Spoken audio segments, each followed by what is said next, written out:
শুধুমাত্র পছন্দের কিছু জেলা বাদ দিয়ে বাকি জেলাগুলোকে ইচ্ছাকৃতভাবে বঞ্চিত করা হয়েছে। এই ঐতিহ্যবাহী টাঙ্গাইল তাদের স্বকীয়তায় বাংলাদেশের জনগণের কাছে এবং বহির্বিশ্বে যতটা গুরুত্বপূর্ণ জায়গায় থাকতে পারত, কিছু ব্যক্তি স্বার্থের মানুষ তাদের ব্যক্তিগত এবং দলীয় স্বার্থকে প্রাধান্য দিয়ে এত বড় একটা ঐতিহ্যবাহী জেলার স্বার্থকে প্রতিনিয়ত বিসর্জন দিয়ে এসেছে। শুধু বাংলাদেশ নয়, দেশের বাইরেও এই টাঙ্গাইলের ঐতিহ্যবাহী তাঁত শিল্পের কথা কার না জানা, কিন্তু শুধুমাত্র প্রয়োজনীয় পৃষ্ঠপোষকতার অভাবে টাঙ্গাইলের এই তাঁত শিল্পকে ধীরে ধীরে ধ্বংসের দিকে নিয়ে যাওয়া হয়েছে।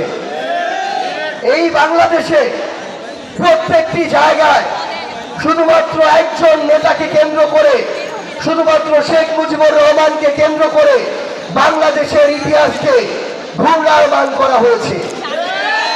অথচ যাদেরকে দেখে তারা রাজনীতিবিদ হওয়ার স্বপ্ন দেখত, সেই শেরে বাংলা হোসেন শহীদ সোহরাওয়ার্দী, মাওলানা আব্দুল হামিদ খান ভাসানীর মতো ব্যক্তিদেরকে ইতিহাসের একটি কোণে নিয়ে যাওয়া হয়েছে।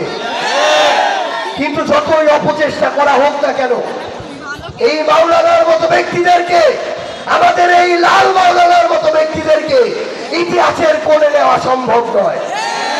আমরা দেখেছি এই টাঙ্গাইলের উন্নয়নের অনেক গল্প দেওয়া হয়েছে, কিন্তু আমার এই টাঙ্গাইলের ঐতিহ্যবাহী হল, এই যে ভাসানী হল, যেই হলকে কেন্দ্র করে হয়তো আমার এই মজলুম ভাসানীর নাম বাংলাদেশের কোনায় কোনায় ছড়িয়ে পড়তে পারত, সেই হলকে মাদকাসক্তদের একটা আস্তানা বানানো হয়েছে।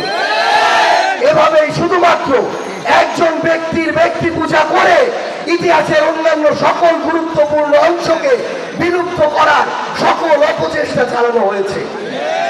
এই টাঙ্গাইলের এক পাশে যমুনা, আমরা দেখেছি বিগত বছরগুলোতে বাংলাদেশের নির্দিষ্ট কিছু জেলা এবং অঞ্চলে হাজার হাজার কোটি টাকার বরাদ্দ দিয়েছে, কিন্তু এই যমুনা পাড়ের টাঙ্গাইলের মানুষের জন্য হাজার কোটি টাকার কোনো বরাদ্দ আসেনি।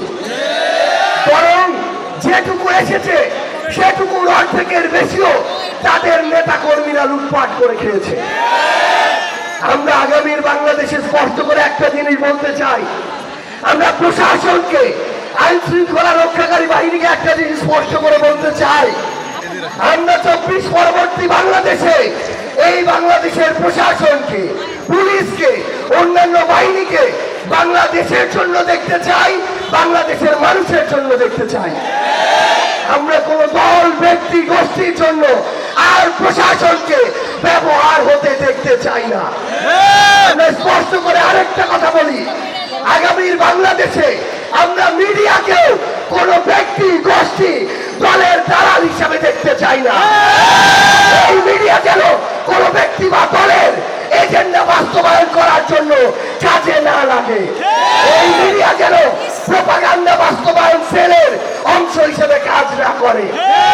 24-এর পূর্ববর্তী সময়ে কয়েকটি মিডিয়া অন্ধভাবে দলের দালালি করেছে।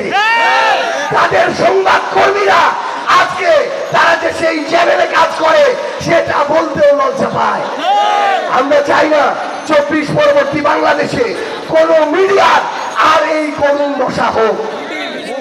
আমার এই সংগ্রামী টাঙ্গাইলে আমরা আমাদের ভাই মারুফকে হারিয়েছি, কিন্তু এই টাঙ্গাইলে শহীদ মারুফ হত্যার যে বিচার, সেই বিচারের জন্য প্রশাসনের পক্ষ থেকে আসামি ধরার যে তৎপরতা, সেই তৎপরতা আমরা লক্ষ্য করিনি।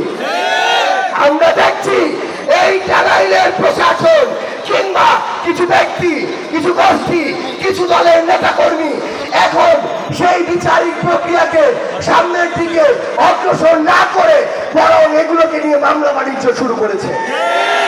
আমরা চিনে রাখছি কারা এই মামলা বাণিজ্য গুলো করছে।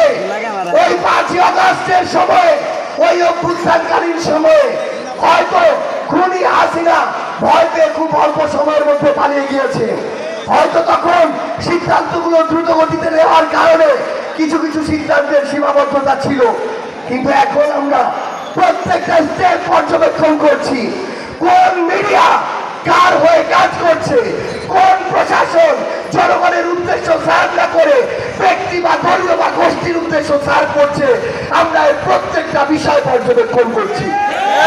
আমরা স্পষ্ট করে আপনাদেরকে বলতে চাই, এই টাঙ্গাইলে, এই বীরের টাঙ্গাইল, রণক্ষেত্রের যোদ্ধাদের টাঙ্গাইল, এখানে আমরা আর চাঁদাবাজি দেখতে চাই না। আমাদের কাছে চাঁদাবাজির একটাই পরিচয়, সেটা হচ্ছে সে চাঁদাবাজ। কোন ধরনের দলীয়, ব্যক্তিগত, অন্য কোন প্রভাবের প্রোটেকশন দিয়ে এই বাংলাদেশে আর চাঁদাবাজদের রক্ষা করা যাবে না। কেউ যদি চাঁদাবাজদের প্রোটেকশন দেওয়ার চেষ্টা করে, তাহলে সেও চাঁদাবাজের, চাঁদার ভাগিদার হিসেবে বিবেচিত হবে।